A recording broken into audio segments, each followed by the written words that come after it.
Nem vou falar entrevistado. Nosso amigo, nossa visita de hoje é um dos maiores oradores, uma das maiores culturas, uma das maiores inteligências de Jundiaí.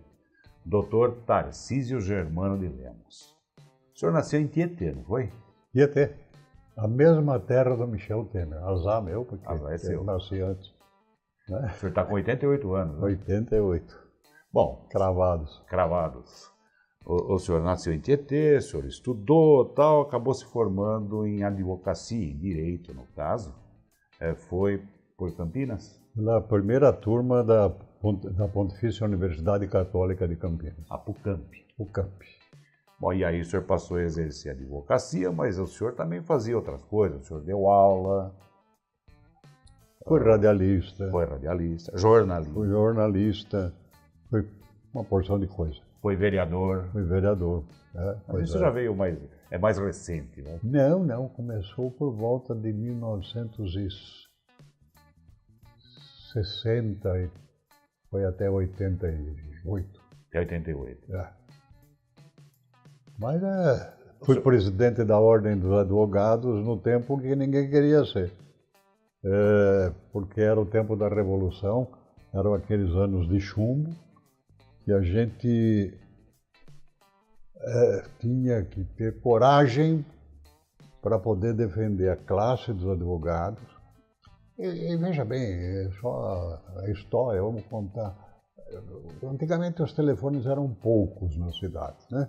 Tinha a empresa jundiaense de telefone, que era o Juranda, que era o presidente. Jurandir de Souza Lima. Jurandir, que eu defendi depois porque ele deu 2 tiros no Avalone, lá dentro do clube jundiaense.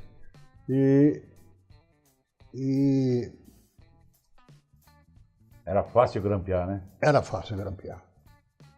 E a minha colega de escritório, a doutora Alanete, era uma moça bonita, uma advogada prendada, ela se formou até depois em mestrado, hoje mora na Alemanha, casou. Ela, falando pelo telefone, ela recebeu um telefonema do Canadá. E o jovem que falava de lá disse: eu vou levar para vocês um livro, como é que chamava o cubano lá que... Che Guevara? De Che Guevara. Ernesto Che Guevara. Que naquele tempo era proibido aqui no Brasil. Ela nem acabou de falar o telefone, 15 minutos depois veio uma esquadra do exército lá para prender a doutora Lanete.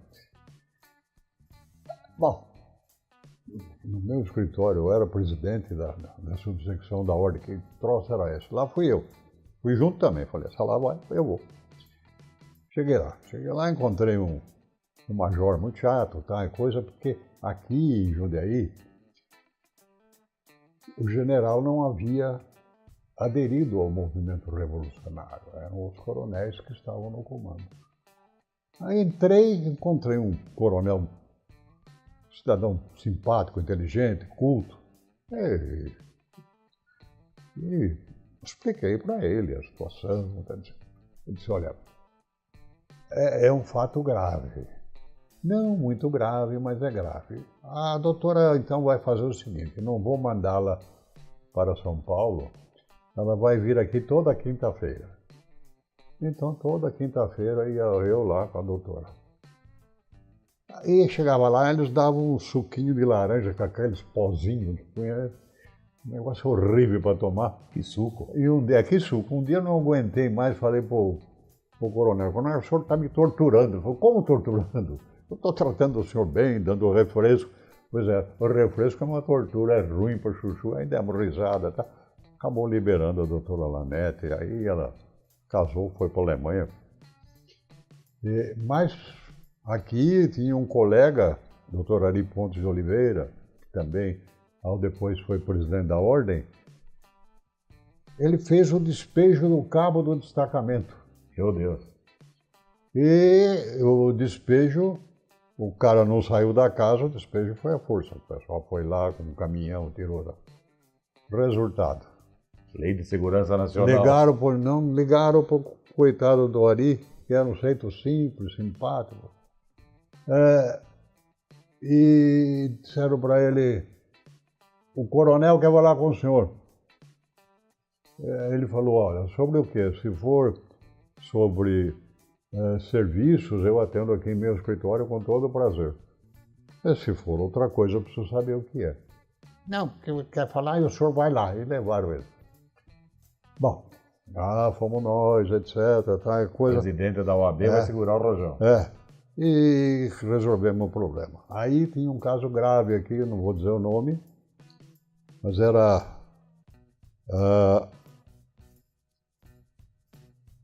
filha de um dentista de renome na cidade, que tivera sido presa em Minas Gerais por participar daquela movimento que eram feitos nas fazendas, eu não sei como é que chama. Era Ligas Camponesas? Liga dos Camponeses. Ela era formada em psicologia e o marido era em sociologia. E ela tinha acabado de dar à luz, prenderam, trouxeram para cá. E aí, vieram falar comigo, falei, meu Deus do céu, né? O que eu vou fazer, né? Aí eu me lembrei de falar com o maior advogado que tinha no Brasil naquela ocasião, e que era meu amigo particular, já havia trabalhado com ele, e nós fizemos alguns júris aqui em Jundiaí, porque aqui mataram o prefeito à vontade, mataram 2, o Aníbal, mataram 2 de Campo Limpo, que é engraçado, um japonês matou o primeiro prefeito. Depois o segundo, o terceiro, o quarto prefeito, que era japonês, foi matado. Tiraram o Tanaka. Tanaka. Aí foram... Bom, então eu conhecia muito bem o Valdir, e o Valdir foi falar comigo com o diretor do DOPS. E até depois ficou meu amigo, mas eu arrumei uma confusão no DOPS depois, por causa de um problema particular. E o diretor do DOPS falou assim, a única coisa que nós podemos fazer é trazer aqui para os porões do DOPS. O porão do DOPS naquele tempo era um céu, porque a família podia visitar, médico podia ver, e lá no DOI-CODE não podia nada. Lá, eu ia lá, mas nunca mostrei minha carteira de advogado, nem de presidente da ordem. Eu apresentava o meu cartãozinho dizendo quem eu era, e ia falar com um delegado que tinha lá, que foi meu colega de faculdade, o doutor D'Andrea. Então eu entrava, saía, porque senão precisava saber senha de saída, senha de entrada, um negócio que era meio atrapalhado lá. E a gente era tratado que nem cão. Bom, aí eu tinha trânsito porque tem um amigo lá. Bom, conseguimos trazê-lo para o DOPS e depois levá-la a julgamento na auditoria militar, que funcionava na Brigadeiro Luiz Antônio, hoje é um museu. Mas depois que ela foi absolvida, ela foi para a Noruega, está lá até hoje. Nem sei o nome dela, nem conheço, porque nas audiências que eu fiz ela não era nem trazida. E as histórias daquele tempo eram assim. Isso é o tempo da Revolução. Da Revolução. Bom, mas o senhor, como advogado, o senhor fez mais de 1000 júris já, né? Eu acho que estou passando um pouquinho, ganhando do Pelé aí. O Pelé fez 1000 outros. Agora ainda estou fazendo júri. Eu já procurei não fazer mais júri, mas eu tenho o filho, o Marco Aurélio, que é um grande advogado do júri. Então, quando o júri é meio complicado, outro dia nós fomos até em Franco da Rocha defender uns corintianos que tinham matado uns palmeirenses. E um júri que...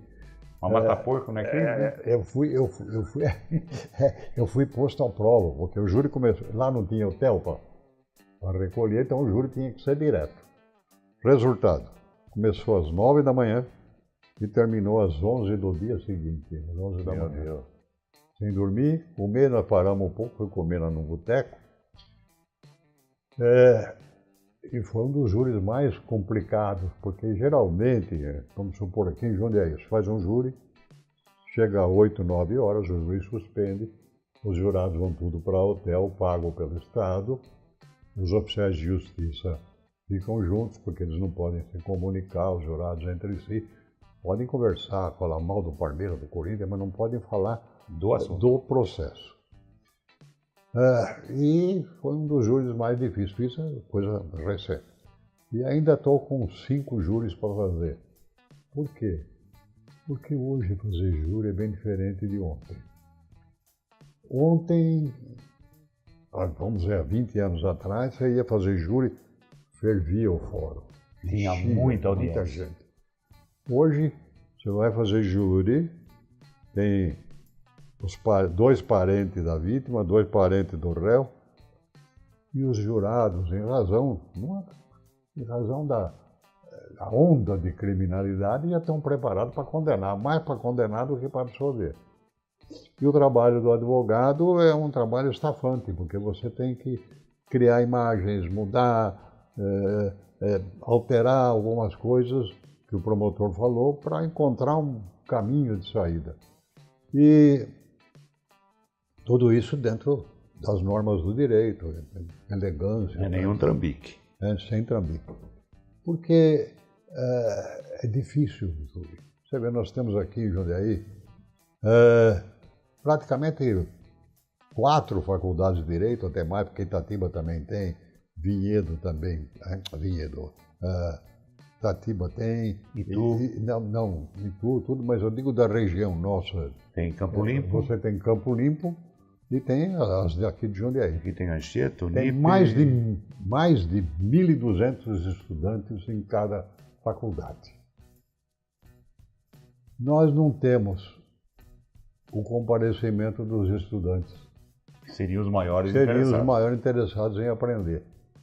Tanto é que quando eles vão fazer júri simulado, eles vêm procurar o advogado que faz júri para discutir a matéria, mas eles não conhecem porque nunca assistiram. E essa história, o tempo mudou, hoje em dia é diferente. Porque você, quando fala para 100 pessoas, você se empolga, você vibra,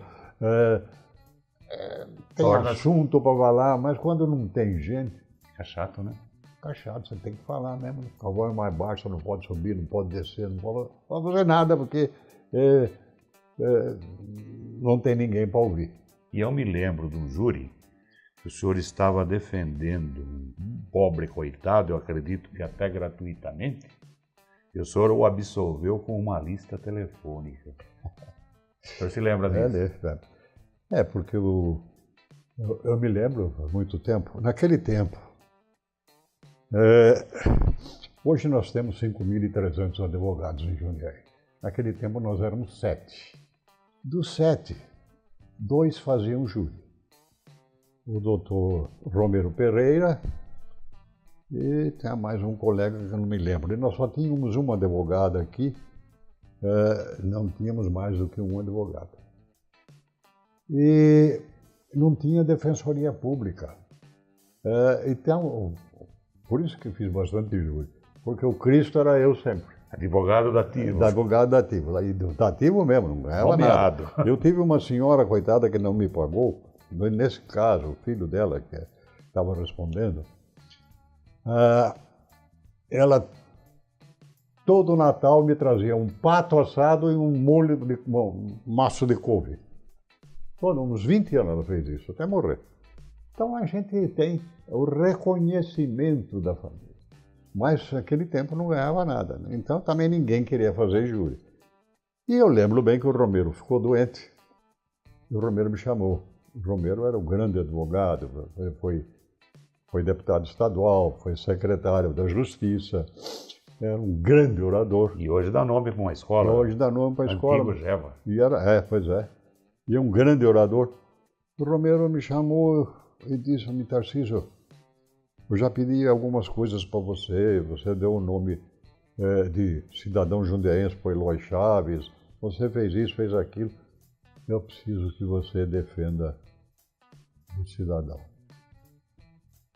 E uma senhora que fez um aborto também vai para júri por crime de aborto. E o cidadão, eu sentei e falei, mas vamos ver o cidadão. O Romero fez o júri para mim, porque ele falou do que ele ia falar.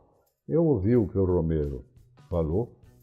Naquele tempo a gente não tinha gravador, mas ouvi, guardei, fui em casa, meti na máquina, decorei tudo aquilo, fui fazer o júri e absorvi o pobrezinho. Mas não foi defesa minha, foi defesa do Romero, que ele falou e eu joguei lá no... O senhor foi a voz da inspiração dele. É da inspiração dele. E defendi um monte de gente. Um dos júris mais famosos aqui foi quando aquele jogador de futebol, o Arthurzinho, que era sobrinho, que era tio do Maír Zamiani, que era o prefeito da época. Havia um movimento contra a prostituição em Jundiaí que era muito grande, porque as casas de prostituição eram na rua Senador Fonseca. Zacarias. Como? Zacaria de Góes. Zacaria de Góes. Era a zona do Meretriz. Uma rua para baixo. Zacaria de Góes. E tinha até casa lá, que era de família, dava escrito família. E com o movimento que teve, eles foram lá para a Serra do Japi. E eu tinha lá a autorização de lavra de ouro na Serra do Japi, porque quem não sabe, eu vou dizer, no tempo do Império, os Andradas tinham captação de ouro aqui, ouro no rio catava. Cascalho. Era... E eu tive uma autorização com alguns amigos, então eu fui lá também para a Serra do Japi. E eu tinha lá, os anões da serra trabalhavam comigo. Aqueles que cortavam guatambu para fazer cabo de enxada. E tinha 12, 14, conforme a grossura do cantambu. E eram simples, pessoas muito simples, porque naquele tempo eles não vinham para a cidade, não tinham possibilidade, não tinham condução de lá para cá. Começou a condução quando a prefeitura começou a explorar lá a possibilidade de derrubar determinadas pedreiras que tinha lá para fazer os paralelepípedos aqui. Então, aí eles vinham mais para a cidade, que vinham de caminhão, etc. E com a zona do Meretrício lá, um deles falou: Doutor Tarcísio, temos perdido. Eu falei: por quê? Agora nós estamos cheios de mulher de ganho aqui. Mulher de ganho. Mulher de ganho. Depois eu vou contar outra, que essa possa Por favor. Sob censura. Aí começou a aparecer muitos homossexuais. E era coisa que na década de 60 ela estava tudo dentro do armário, né? E aparecia daquele lado lá, inclusive, na casa da zona. E aí um deles falou para mim: Doutor, agora tem mulher de pinto lá dentro. Eram os travestis. Eram os travestis, mas era a explicação deles, simples, gente simples, né? Eu era tão simples que eu trouxe aqui no prédio da rádio para gravar, porque naquele tempo tinha os gravadores de acetato mesmo, né? E eu trouxe, quando ele entrou no elevador, o elevador começou a subir, ele falou: Doutor, coisa do diabo. Eu falei: o quê? O quartinho está subindo. Eu nunca tinha visto isso, a gente simples, né? Mas a zona lá, o Arthurzinho tomava conta do pedaço, ele com a namorada dele. Gigolô. E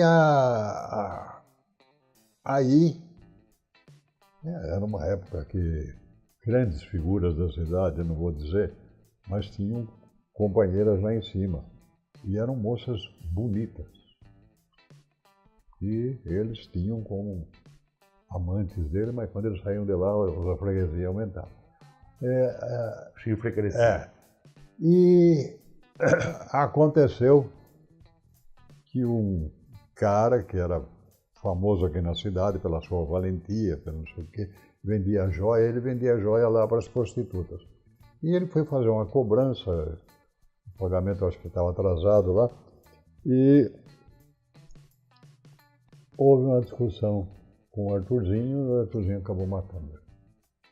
Bom, então foi o júri de maior. O movimento que nós tivemos aqui, que não cabia lá dentro do júri. Por quê? A maioria da sociedade curiosa foi ao júri. Toda perfumada. Quem sabe para ouvir, não, eu conheço fulano, cicrano. Para ver quem eram, na verdade, as moças que fulano e beltrano tinham como namoradas. Por isso é que encheu. A sociedade foi ver para conhecer as moças que eram testemunhas. Eu, no dia do crime, fui procurado logo, como eu tinha uns atritos políticos com o Dr. Mair, mas não era inimizade, né? A gente tinha divergência política. Ele foi procurar meu pai, falou com meu pai disse, você precisa, toma um pouco de juízo, fica sossegado, vai cuidar desse caso, não vai brigar politicamente, tá bom, pai. E eu fui fazer, logo de início, eu fui procurar as madames. Procurei na Vila Ares, que tinha um hotel perto da estação. Procurei perto do Escadão ali, que tem um hotel até hoje. Era o Hotel Progresso na Rua da Estação. Ali onde é o Hotel Rosário hoje, não procurei, porque lá era a Escola Anchieta. E procurei, não achei. Aí eu fui no Grande Hotel. Elas estavam no Grande Hotel. É o hotel mais chique da cidade.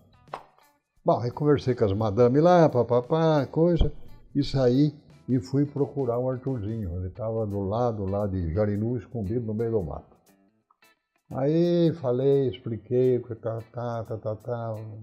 Bom, e foi o júri de maior movimento de Jundiaí, porque a sociedade toda compareceu. Hoje não vai ninguém. Estou louco para o doutor fulano matar o doutor ciclano, porque aí vai. Movimentar um pouco, né? Movimentar um pouquinho. Coitado, é o Zé Pé de Chinelo, o Zé Descarso, os dois que vão fazer o júri, ninguém vai ver. E mata com canivete ainda? Pois é. Doutor, eu lembro de um outro júri seu. O senhor também tem as suas artimanhas, né? E tinha um balcão assim, e o senhor pôs uma pilha de livros, assim, alguns livros na frente. Eu vou tentar fazer a cena, se eu errar, vocês me desculpem. Enquanto o promotor falava, tentando chamar a atenção dos jurados, o senhor fazia assim, ó, como se estivesse cochilando, mas não estava, né? E chegava pertinho do livro, acordava. E eram 7 jurados? Né? Os 7 olhavam. Eles ficaram prestando atenção para ver a hora que eu batia com a cabeça. O promotor falou para as moscas. Quer dizer, ninguém prestou atenção. É uma manha, né? Teve uma vez também que eu levei, porque não servia um café, não servia nada naquele tempo. Então eu levei uma garrafa de cerveja e comecei a tomar cerveja, mas não era cerveja, era Guaraná. Eu tinha posto Guaraná, só o rótulo era de cerveja. Aí o juiz me chamou no canto e disse, doutor, não pode beber aqui, né? Ele, tá bom, então. Vou dizer para o senhor, não é Guaraná, é que a garrafa é pequenininha. Né?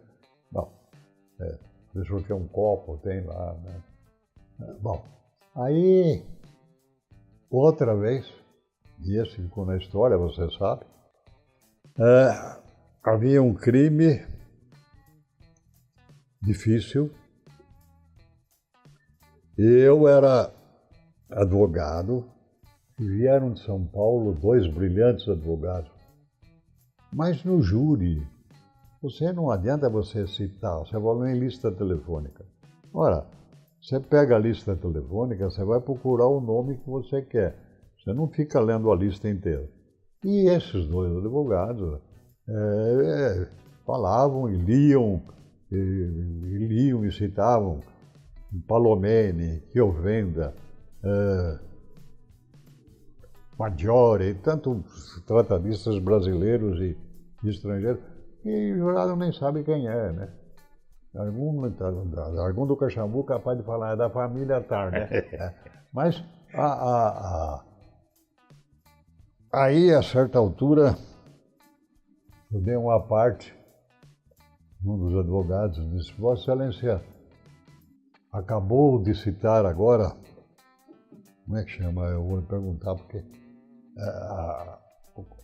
o maior processualista italiano é da família, o pessoal que tem a Volkswagen, é a Chevrolet aqui, é da Lucchini. Lucchini. É o maior processualista é Lucchini, lá na Itália. Não tem nada a ver com ele, mas é Lucchini. E quando eles citaram Lucchini, eu vi que o júri ficou meio assim. Aí eu pedi uma parte, disse, Vossa Excelência citou Lucchini, que alguns jurados conhecem, mas Vossa Excelência esqueceram de citar o grande tratadista Giandomenico Buccianti. Que era o dono.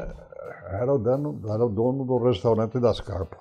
Aí todo mundo começou a dar risada e eu disse assim, na sua tese, la bugia c'è nella gambia piccola. Aí todo mundo deu risada, porque o dono da Scarpa, você chegava lá, contava uma mentira qualquer, ele falava, la bugia c'è nella gambia piccola. Era isso Mentira que ele falava. tem perna curta. Tem perna curta. Então, aí eu taquei isso aqui, mas acabou o júri, né? Porque suspendeu o júri, quem não ria chorava, né?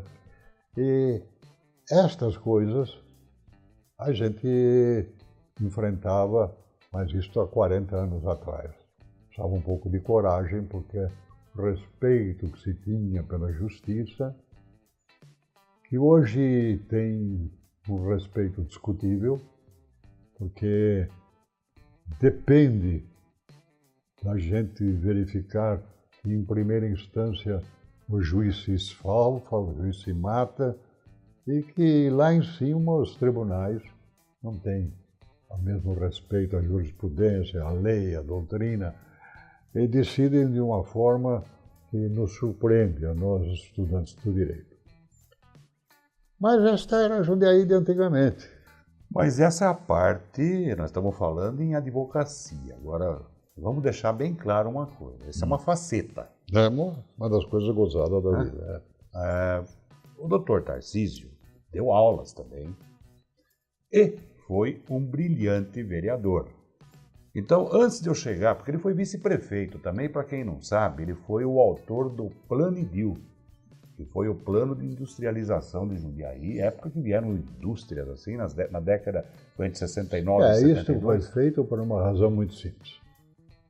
O Valmor foi eleito prefeito e eu estava lá em casa sossegado, aí apareceu um grupo de motoristas lá, me carregaram, levaram para a convenção do partido e eu saí de vice-prefeito. Quando nós terminamos a campanha, a Vigorelli tinha fechado, a Paulista tinha parado, a Argos tinha encerrado as suas várias indústrias que nós tínhamos aqui de tecelagem, nós tínhamos São Japi, Bento, tinha um monte de Japi, Milane, São Bento. Argos, tinham fechado. E nós tínhamos mais de 5.000 desempregados na cidade de Jundiaí e ninguém fala, ninguém diz, ninguém conta essa história. Quando nós assumimos a prefeitura era ali perto da Pauliceia. Onde hoje é o Torra Torra. Ao lado da Telefônica Jundiaí, que era na esquina. E formou uma fila que dava volta no quarteirão de gente que queria emprego. E o que a gente podia fazer na prefeitura? Para contar, a prefeitura não tinha carro naquele tempo. Tinha um caminhão e tinha o 13, que era o carro de prego. Carro da guarda, um Chevrolet. Não tinha carro, não tinha nada. A prefeitura era modesta. Aí eu falei para o amor, bom, quando acabar as festas aqui, nós temos que reunir. Reunimos, eu falei para o amor, o que é que vamos fazer com esse monte de desempregados? Sabe o que é? Lá em Rio Preto tem um projeto de lei que não passou, o prefeito vetou. Era o de incentivar a vinda de indústrias com a indústria que viesse não ia pagar imposto. Por 5 anos, 2 anos, sei lá. E vamos fazer isso aqui. Falei, vamos. Rio Preto é. Então tá certo. Eu saí, eu era presidente do Aeroclube naquele tempo. Peguei um aviãozinho aqui, fui para Rio Preto. Um Piper Cub. Um aviãozinho de 2 passageiros, né? Tava até medo, mano. Vento danado. Diz que ele batia asa, né? Não Batia era asa, motor. né? E fomos para lá. Fui lá, desci, fui na Câmara, foi muito bem recebido. Tem até as fotografias até hoje. E trouxe o projeto de lei. Mas tive que mudar um pouco. Aí sentei com o Armor e disse, o projeto está pronto, é esse aqui. Tá? Era 10 horas da manhã. O Armor falou para mim, entrega na Câmara e pede urgência. Você sabe como é que é o negócio de urgência. Eu tinha sido vereador e presidente da Câmara um século, sabia. Aí, lá fui eu na Câmara, conversar com as lideranças, com o pessoal que era a favor, era contra, tá? Mas todo mundo ficou favorável porque o problema era um problema muito sério para Jundiaí. E fizemos a lei. Aí o Valmor nomeou alguns engenheiros para fazer o projeto e saímos nós dois para dar uma volta, porque a prefeitura não tinha terreno, para ver onde é que tinha. Antigamente o lixo era depositado aqui perto da Anhanguera. Sim. E tinha depois a estrada de Itu, que era de terra, tinha um monte de coisa, mas era tudo meio charco, aquelas bananas que sobe. Brejão, né? Brejão. Tinha frango d'água, ferrão. Tinha tudo. Aí nós desapropriamos aquilo. Aquilo era de um secretário do Estado, do governo. Então deu um trabalho. Desapropriamos. Aí ele mandou o procurador dele ver se eu não dava R$500 a mais por metro quadrado. Já tinha propina naquela época. Que a gente podia levar algum. Eu falei para ele, fala mais alto que eu não estou ouvindo, porque o coronel está aí na sala. Puta, homem, sumiu. Eu vou dizer para você, eu trabalho até hoje. Porque não roubei. E podia ter ficado milionário só com o Planiril. Mas eu fiz questão de criar a vinda de indústrias aqui e não ser advogado de nenhuma indústria. Mas com a vinda de indústrias para cá, eu me lembro muito bem, um dia, era 15 de dezembro, era feriado antigamente. 14 de dezembro. 14 de dezembro era feriado. E estava fechada a prefeitura e eu estava na Pauliceia lá batendo um papo. Aí veio um cara, está cheio de japonês lá na porta da prefeitura. Eu cheguei lá, bom dia, perguntei se alguém falava inglês. Eu não falo muito bem, mas dá para entender. Se alguém falava francês, ninguém falava nada, só japonês. Falei, agora estou fodido. Abri a porta da prefeitura, pedi para eles entrar e sentei. Mas eu falava, pô, eu não falo nada, eles não falam nada, estamos aqui fazendo o quê? Aí eu levantei para ir ao telefone e todos ficaram em pé. Ai, meu Deus do céu, eu disse, sente. Eu disse, não sento porque é o costume. Quando a autoridade levanta, eles levantam. Fui lá e telefonei para o jornalista que era japonês. Furuta. O Furuta, eu encontro com ele de vez em quando. Paulo Furuta. Aí grande amigo. Na praça, perto da igreja, sentadinho lá, com o aparelho no ouvido. E o Furuta me chamou um japonês que falava bem o português e o japonês. Bom, aí eu consegui saber o que eles queriam. E aí eu expliquei que eles não precisavam levantar, mas você não vai mudar uma cultura milenar. Uma cultura milenar, mas não adianta. Aí eu fiquei sabendo que eles tinham uma indústria de tantos empregados, papapá. Eu falei, vamos ver a área. Fui lá, levei. Em vez de levar lá no meio do matão, eu levei ao lado da Anhanguera, onde hoje tem indústria de vinagre ali. Sei. Perto do autobahn. Levei ali. Porque eu falei, bom, agora vamos dividir em médias e pequenas indústrias. Estava vendo que a indústria deles era média. Vou levar lá, se eu levar lá, capaz de não ir. Então, acharam lindo, tá, coisa. Depois me disseram assim, se tinha água. Eu falei, tem água sobrando aí. Não tinha nada, nós estávamos tirando, estava conseguindo tirar água do Rio Atibaia para trazer para cá. Para jogar no Jundiaí Mirim. A água aqui não dava. Aí, nós conversamos, etc., resolveu o problema. Eles queriam saber uma série de coisas, a gente contou a verdade, a mentira, uma porção de coisas que, né? Erro de tradução, né? De tradução. E foram os primeiros que vieram. E atrás disso... Foi a Canebo, né? Veio...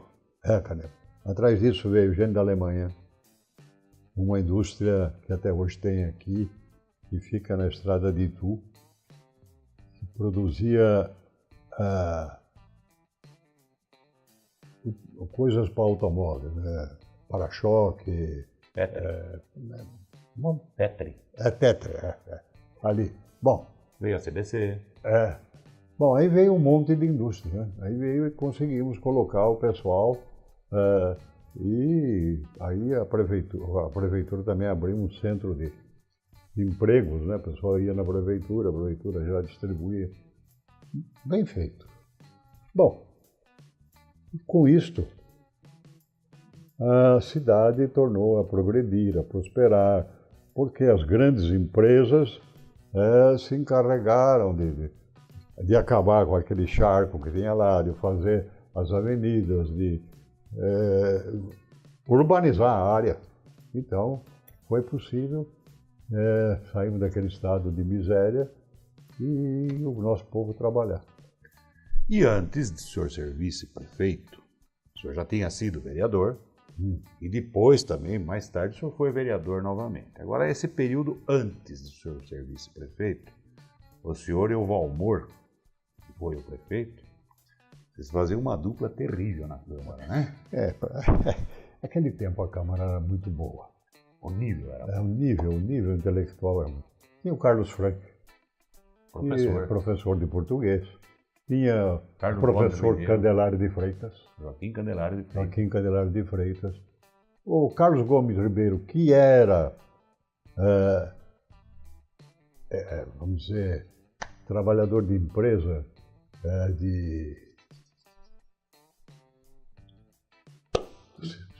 metalúrgico. Ele tinha uma boa cultura. Tinha uma boa cultura. Não, e tinha gente lá boa. Com o devido respeito, a Câmara hoje não chega a 10% do que era antigamente. Não é? Exagerando, né? 10, 8%. Tá, condescendente. Porque tá ruim. Precisa, evidentemente, melhorar o nível da Câmara Municipal. Uma cidade como a nossa, que tem faculdade de Direito, que tem faculdade de Medicina, que tem escolas, que não só por aí tudo quanto é canto, não pode ter um problema assim. Eu fui lá 2 vezes, porque eu sou vereador honorário, e outro dia teve uma reunião de vereadores honorários lá, que estão vivos ainda, era Gardino, Valmor, mas não sei quem, porque o resto já morreu tudo. E eu não gostei, não fiquei muito feliz, porque a gente ama essa cidade, né? Quando eu fui vereador, a gente não ganhava nada. Vereador não tinha salário. Não tinha salário nada. E para ir para casa pegava carona no 13. Pegava carona, às vezes, porque não era sempre também que o 13 estava lá. Eu, como morava mais perto, ia a pé. O Armor, que morava mais longe, que sofria mais. Mas dava gosto da gente ir lá, debater, aprender e fazer alguma coisa pela cidade. As câmaras de antigamente, você tem o Gerola, que até hoje trabalha com as famílias italianas. Sim. O Gerola começou aprendendo a vida na Câmara Municipal. Você tem nomes que ultrapassaram os limites da cidade, que foram vereadores. E tem outros que, não vou fazer críticas, mas tem outros que conseguiram grandes posições políticas nesse país. Mas eu vi um deputado que é meu amigo, eu fui advogado dele num momento triste da vida, quando foi a cassação da Dilma, eu não ouvi ele falar. 2016. Não vi, nem falar nada, não vi. Pode ser que eu tenha saído um minuto, mas não vi. Talvez ele tenha sussurrado. Até hoje eu assisto as sessões e nunca vi ele falar. Talvez ele tenha sussurrado, nós não percebemos. Mas sussurrou mais baixo do que o sussurro normal. Não dá para ouvir, né? Não, mas a Câmara, o nível era outro. Era outro. Havia discussão, que terminava depois de uma pizza na cantina. Havia discussão e respeito. Ninguém era inimigo de ninguém. Olha, eu vou contar um caso. Tinha um vereador que foi eleito graças à ajuda do Jânio Quadros, porque ele tomava conta da fazenda do Jânio Quadros. Como é o nome dele? O nome não me vem à memória agora, mas era um cara sensacional. E ele estava sempre armado. Não é o Duílio Garbati? O Duílio Garbati. Mas o Duílio Garbati era uma figura que você precisava respeitar, porque ele fazia algumas bobagens, mas por amor à terra, não era para ele. Para ele não queria nada. Não era maldoso. Não era maldoso. Mas um dia, o Carlos Frank me apartiu em latim e eu respondi em francês. E algumas palavras do francês não estavam ou bem pronunciadas ou bem audíveis para ele. E ele achou que estavam xingando ele. Aí ele arrancou o revólver. Dentro da Câmara, durante a sessão. E apontou para mim. Eu olhei bem para ele e falei, perdido por um, perdido por 100. Falei, Duílio, guarda isso aí que não tem nem bala nesse negócio aí. E guarda aí, você não entendeu bem, eu vou traduzir para você o que é. Eu falei uma porção de coisa, né? Porque tinha algumas frases que batiam como garbate, como bate, isso aqui. Eu não me lembro agora das palavras que eram que a gente disse. Mas, só para mostrar que a gente podia até puxar o revólver, mas você não era inimigo dele. Saiu, nós fomos jantar. Não foi com ele que o senhor recitou uma poesia? Como é que é? Do Sapiquá Lazarento? O senhor recitou olhando para ele, né? Olhando para ele, disse assim, cabra da peste, boi bernento, Sapiquá de Lazarento. Né? É uma poesia. É uma poesia, é poesia meio chula, mas é poesia. Então, cabra da peste, boi bernento, Sapiquá de Lazarento, ele arrancou o revólver para mim. De novo. De novo, mas o que eu vou fazer? Né? Ele tinha razão, né? A gente que não devia ter mais respeito, tá? A gente era bem moleque naquele tempo. Não, moleque não, era uma artimanha, né? Não era rins de guerra. Era bem mais jovem. Um rins de guerra. Olha só, teve também um caso que o senhor estava defendendo o projeto, ou a teoria do projeto e tal. O senhor pegou um livro parecido com o Vademecum, grosso, folheou, encontrou o parecer e leu uma coisa que não existia, né? Leu lá, formulou uma teoria na hora. Era uma revista dos tribunais. Revista dos tribunais? Tribunais. E o vereador? O Mário Samiani. Posso ler? Fechou? Fechei, dei para ele, ele não achou até hoje. Mas é porque não tinha também. Não. E o João Mairé era advogado, né? Mas é que a gente era adversário dele. Se não fosse, a gente dava aberto. Mas como é adversário, a gente fechou. Dificulta. Porque quando ele assumiu a prefeitura, nós trabalhamos para outro. E ele ganhou. E a prefeitura tinha derrubado ali a telefônica que ficava na esquina e cresceu um mato lá. Eu com o Varmor fomos lá, cortamos o mato e botamos na porta da prefeitura. O feixe de capim, né? Aí o jornal tacou o pau na gente, aí um cara da rádio veio lá e perguntou por que puseram? O Varmor falou assim, é para ele comer, para ele comer. Chamaram ele de burro. Mas E quem colocou o apelido de soneca nele quando ele era deputado? O Maia? Não sei. Sério? Não, eu não fui no... Bom, enquanto ele toma essa água, eu vou contar uma outra história. Tem a história da cobra também. O Valmor arrumou um saco de cimento. E era por causa desse terreno, né? Eles, toda a sessão eles se revezavam para criticar o terreno que faltava limpeza. Um dia era ele, outro dia era o Valmor.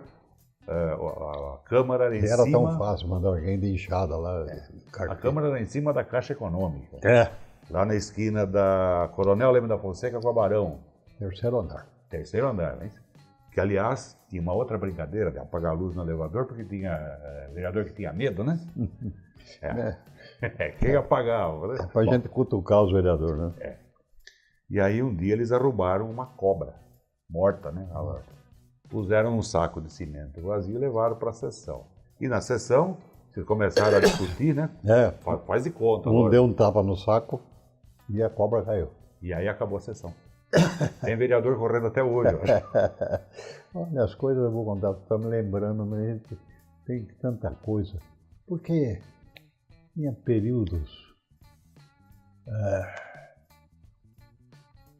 sérios. Por exemplo, você tinha... Hoje em dia você vê Odebrecht, mas uma dessas empreiteiras é que fez a 9 de julho.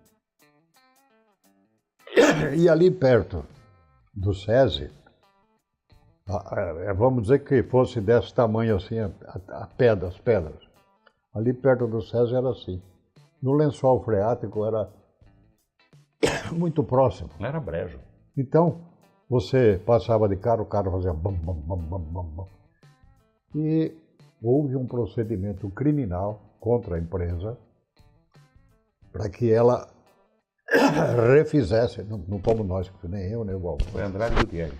Foi Andrade Gutierrez. Para que Andrade Gutierrez refizesse o calçamento e, além de tudo, ainda pagou mais R$1 milhão para a prefeitura.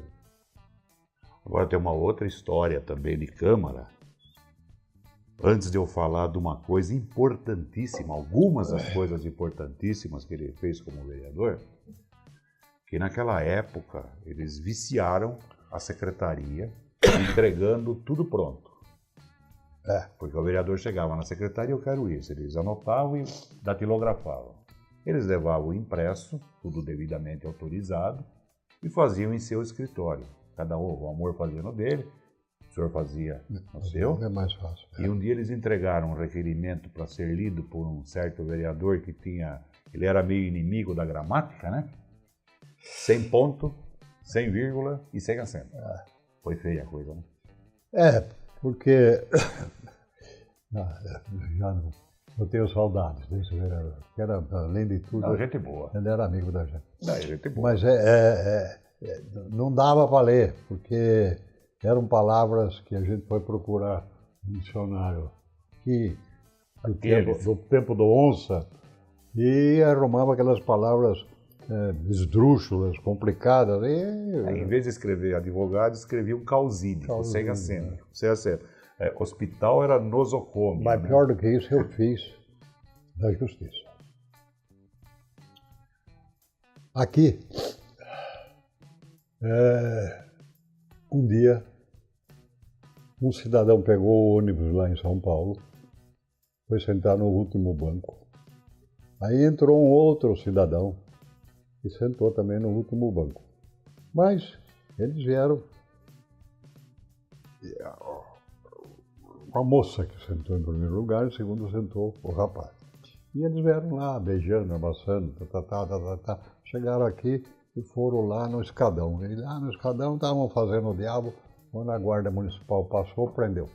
Ato obsceno. Ato obsceno precisa ter alguém assistindo, mas lá uma escuridão desgraçada, não tinha ninguém. Não justifica. Não justifica. Bom, vai levar. Levaram e na delegacia não tinha mulher, só tinha homem. Aí chamaram a italiana que tinha em frente ali, que tinha um bar ali, para ela fazer uma revista da mulher. Ela entrou no banheiro e saiu gritando, é homo, é homo. Era um traveco. E aí levaram o coitado do travesti para a delegacia. A moça disse que era homem, ele ficou lá. Aí um falava assim, bom, eu acho que aí é um estelionato sexual, isso é não sei o quê, papapá. E aí me chamaram para ir lá. Um outro companheiro dessa travesti me chamou para ir lá, eu fui. Eu fui lá e falei para o delegado, mas o que é que vocês vão fazer aí? Qual é o crime que tem aí? Não, vadiagem, ele não tem profissão. Artigo 59 da Lei das Contravenções. Ele ganha a vida fazendo ato sexual. Isso aí é vagabundagem. Mas a mulher, que é a mais antiga das profissões, pode ou o coitado não pode? Não pode. Tacou o processo para ele. Bom, lá fui eu para a justiça. Falei. Não adiantou nada. Condenaram o homem. Naquele tempo tinha o que chama duplo binário. Você era condenado à prisão e depois uma pena para aprender um emprego. Aí eu queimei o pé. Eu fiz uma apelação para o Tribunal de Alçada, que não existe mais, hoje em dia fundiu com o Tribunal de Justiça. O Tribunal de Alçada, em português, quinhentista. Castiço. Você quando faz razões de apelação. Eu comecei como expostulação de propugnáculo. Nossa. Então eu disse que sentados numa alfaque estavam um gadeiro e um mescalino, mas aquela história ninguém entendia.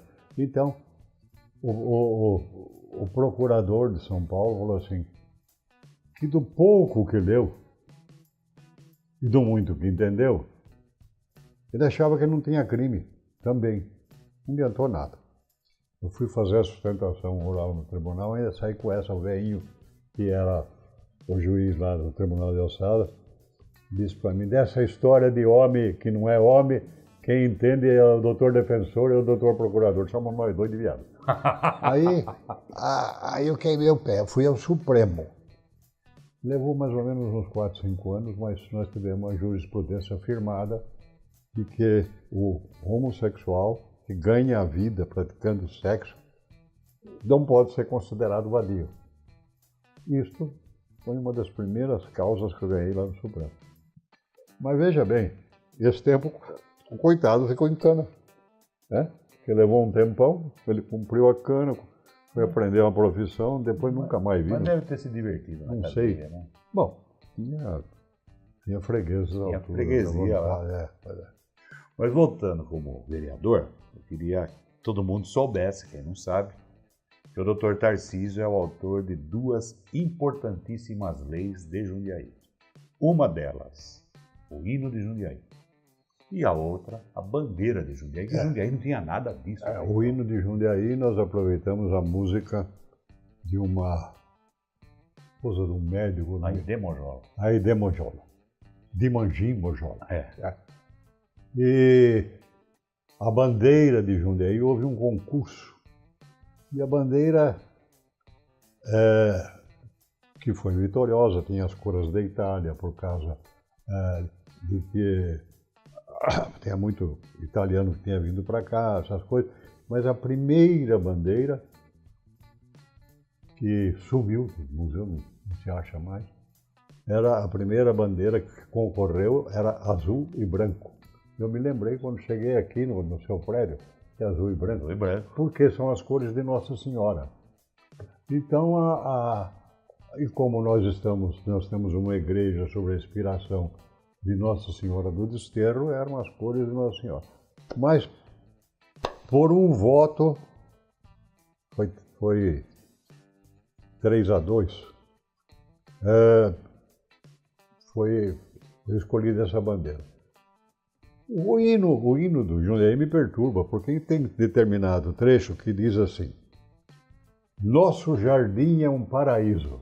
Hum, Passa no jardim para ver. Não tem grama, não tem flor, não tem rosa, não tem nada. Tem um monte de vagal que passa a noite dormindo lá. Fumando maconha, crack. Fazendo o diabo a quatro. E ainda, para aumentar, meteram lá aquelas 3 naus. As caravelas. As caravelas. Os caras, na entrada da cidade fica bem, num outro lugar. Mas ali na porta da igreja, a caravela, não bate com a história de Jundiaí. Porque Jundiaí não foi descoberta por espanhóis. Não né? foi descoberto por espanhóis. Mas, As caravelas representam Santa Maria Pintinina. Pintinina, Depois é Colombo. E não bate com a história de Jundiaí. Aquilo ali devia ser tirado, levado lá para a entrada da cidade, põe lá no trevo da cidade, lá, bonito, tá? Mas põe ali, no centro da cidade, coisas que, você veja, em frente ao NPS, tem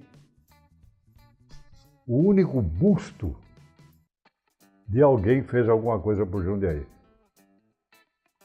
Eloy Chaves. O Eloy Chaves é o pai da Previdência Social. Quem criou a lei da Previdência Social foi um jundiaense. Pouca gente sabe disso. E está lá, em frente, pegaram e pintaram a cara do coitado. E o Marco Geodésico? E ninguém vai arrumar. O Marco Geodésico, me parece que depois de umas caminhadas deve estar perto de um jardim onde tem uma pastelaria. A pastelaria encosta. Tem um marco ali. Quer dizer que se muda o Marco Zero? Mandou, acharam que o Marco Zero não era nada aqui. Porque a história é que Jundiaí foi fundada no alto de uma esplanada, que é o Escadão. E a igreja primeira, porque antigamente para ter uma cidade precisava ter uma igreja, e tem várias igrejas que sumiram aqui, perto do quartel ali, na Rua do Rosário, que muda de nome ali. Major Sucupira. Major Sucupira. Ali, ao lado do quartel, tinha uma igreja, ao lado do gabinete de leitura, tinha uma igreja. E tinha um cemitério. Eu sei disso porque um dia foram consertar encanamento lá, o que saiu de esqueleto de gente lá. E aí a história, a gente foi estudar, verificou que ali tinha um cemitério. Então o povo pouco conhece da história da cidade. E eu não tenho visto, quando toco o hino de Jundiaí, tocaram outro dia, na porta da igreja, foi tocado o hino, eu olhava assim. Ninguém sabe cantar. Não é o que o hino diz. O hino é uma coisa que faz a gente vibrar, gostar da Jundiaí, tudo. Mas você olha a realidade, não é bem isso. Não é bem isso. A gente vê que estão abandonados. Antigamente, cada Jardim das Rosas, tinha lá um jardineiro que tomava conta daquilo lá. Ninguém mexia. Tiraram o jardineiro, levaram o busto do padre, do bispo também embora. Não sei para onde foi. Tem coisas que mudam a história da cidade e só vivendo 80 anos para saber o que era e o que é. Eu vejo Sorocaba, que eu não gosto dessa dependência que nós temos de Sorocaba. Mas tá, se você quiser reclamar das energias elétricas, tem que ir para Sorocaba. Tudo a sede dela. Tudo lá. Então, Sorocaba preserva isso. Você tem uma praça Coronel Fernando Prestes, que foi importante na história da cidade, tem a Praça dos Tropeiros, tem a estação lá da Sorocabana, lá não lembro o nome, tem a Fazenda Ipanema. São tudo coisas históricas. Aqui, parece que... Mas veja bem, você é eleito vereador e vai para a Câmara. Aí você quer saber qual é o hino, porque toca o hino nacional, e qual é o hino de Jundiaí? Não tinha hino. Eu falei, mas não tem hino de Jundiaí? Porque eu cheguei aqui, eu tinha 16 anos, eu não nasci aqui. Então, tinha 16 anos, então eu fui vendo essas coisas, não tem hino. Aí fui eleito, falei, não tem bandeira. Por quê? Tem a bandeira do Brasil, tem a bandeira de São Paulo, tem a bandeira do Corinthians, mas não tem a da cidade. da cidade. Então, aí deu um trabalho danado. Mas o que a gente busca até hoje é que haja um amor maior pelo Brasil. Nacionalismo. Se não tiver um amor para o Brasil, eu vejo a televisão, o Brasil que eu quero. Uma brincadeira. É o Brasil dos meus sonhos, o Brasil que eu quero. É um Brasil que não tenha ladrão no governo. É um que pense nos pobres, nos humildes, nos sofridos. Porque eu me tornei advogado e fui defender os pobres, os sofridos, que ninguém queria, porque não dava dinheiro. Mas aprendi com os pobres. Foi defendendo os humildes que eu aprendi até hoje. Quando tem um caso que o cidadão não tem onde cair morto, tem lá grandes advogados hoje que pertencem à advocacia, A Defensoria Pública. Mas é dizer procurar a gente. Doutor, e a lágrima da mãe amolece qualquer coração. Amolece o coração. Você vai ver a coisa é fácil, consegue alguma coisa, e você ganha. Porque quem dá aos pobres empresta a Deus. Eu estou quase fazendo a viagem final, mas vai demorar ainda. Estou falando com o homem lá, arruma um lugarzinho. Nós já morri 2 vezes, né? Operação do coração e outro encrenca que eu tive. Morri 2 vezes, mas não deu para morrer. Dizem que advogado tem lugar especial no céu, né? Tem no inferno melhor ainda. Não, porque diz que papa, padre lá tá cheio. Agora advogado é um ou outro, né? Então ele já... Porque advogado é tudo pecador.